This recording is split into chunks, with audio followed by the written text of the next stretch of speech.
Yeah. I lucked out by the skin of my teeth.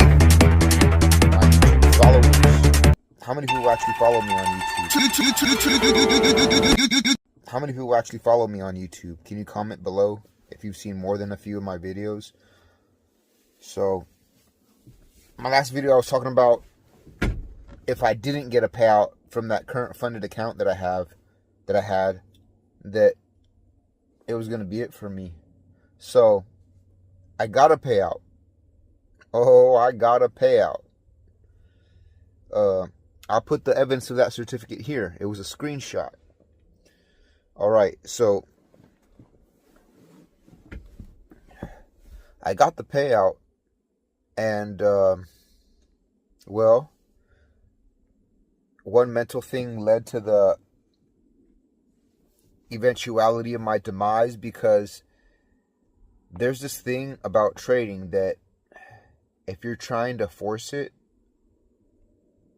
then you end up taking opportunities that aren't really there. And so, well, it ended up happening to me, because if you saw my last video, you would have seen that I'm in a terrible amount of credit card debt. And well, so look, I got that payout just by the grace of God, whatever power it is helping me. I got that payout, because if I didn't, I probably would have been in some trouble. Now, I probably would have had to skip a credit card payment or whatever it is, because there's just too much ugliness with my finances right now, right? So, anyways, I got that payout, $6,000 payout, which ended up being $5,400 after their profit split to Lucid Trader that I was trading with through these online evaluation prop firms that I deal with. And so the money didn't last long. I blew a few accounts after that, evaluations. I think I got funded once and then I blew that, or maybe twice. So anyway, I checked where I was at the bank account like a couple weeks later, and I was like, I was looking at it, and well, I really had to go to work because that was it for me. $5,400 doesn't go very far when you've got all kinds of debt payments you got to keep up with. So I went to work. I was taking low paying jobs, little $18 an hour jobs, $17 an hour jobs, which is fine. And so now I got lucky, right? Because I ended up getting called out for a job that pays about $43 an hour, which right now in 2026 is going to work out for me, where with all the debt that I have, not only because it's $43 an hour, it is a temp job, by the way. It's only going to last me a few months, but there's going to be tons and tons of overtime. Now, I've been there a week. A few guys already got cut. The guys that weren't making it, about 5 of them got cut. It's a big job. These guys, they just, I guess, weren't up to par. But luckily, I'm a hard worker. I know the value of doing things right and making production for the company, because at the end of the day, think about it. If you have workers, if you got guys working for you and they're just standing there, what are you paying them that money for out of your pocket, right? When you know the value of money and working, then you know to put your best foot forward, because that's you helping the guys that are helping put money in your pocket, right?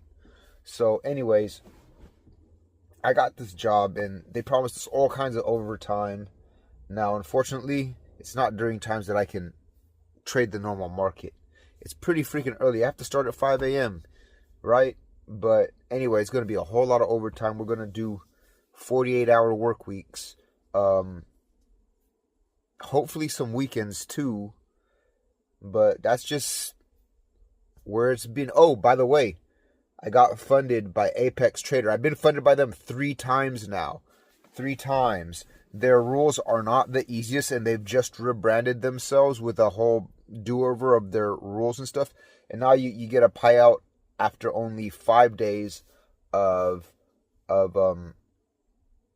days that are at least $350 or better in their funded accounts.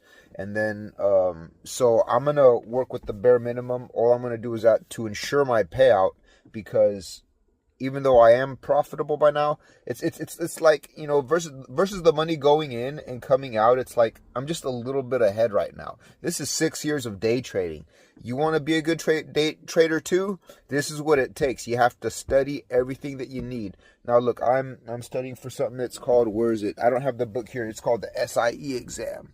If you really want to get into a real professional company doing anything financial for a bank, institution, whoever it is.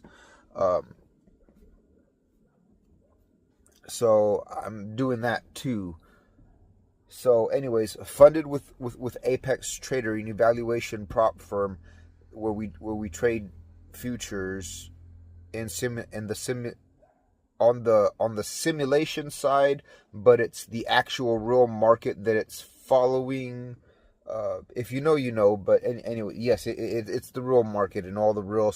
Yes, it's real. It's just our trades are counted, and it's easier than real trading, right? Because you don't have to find the open orders and actually get matched up through the exchange algorithm. So, if you know, you know.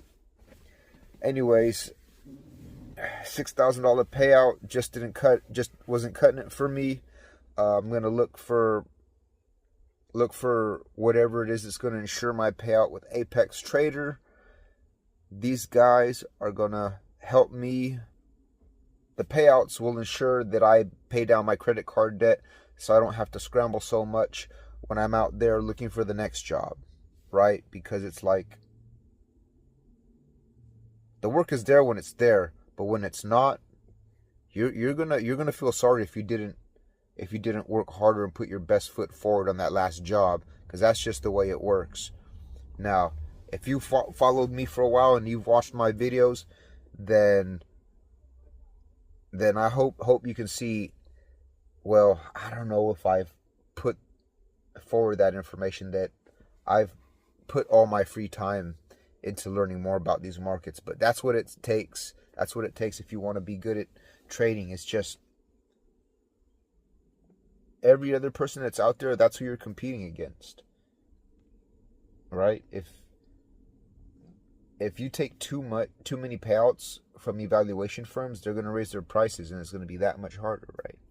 So, in the live markets, if your strategy is doing too well, experienced traders will be able to pick up based on the information coming through on their trading platforms or whatever trading services they're using, right? It's like we're kind of all trying to take each other's money, but that's what trading is. It's like when you're on the right side of the trade and it works out for you, pure magic, right? Because now you got it. And the thing about when the money's coming in, it's like, oh yeah, I knew it was going to happen, right? Because that's why you traded in the first place, was to make money, right? It's like, why would you take a losing bet on purpose, right? And so that's why, that's another reason why in trading, there's a psychological thing that messes with people. Let me tell you this. You're winning trades, you expect, so it feels normal. You're losing trades.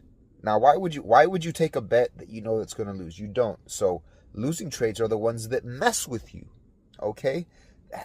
If you've heard of the term that they use in poker or blackjack called tilt, it's a term to express when you're not playing in your right mind, or you're playing bad, or you're trying to punish the rest of the table because you're not doing well. Or it's an expression that pro gamblers use to say that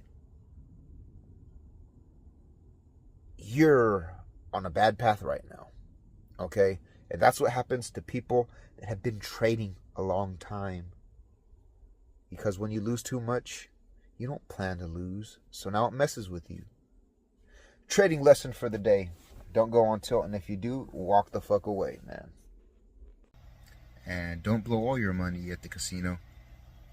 Why would I throw in the towel? I just got in my bag. I don't make no mistakes. I'm coming for mine.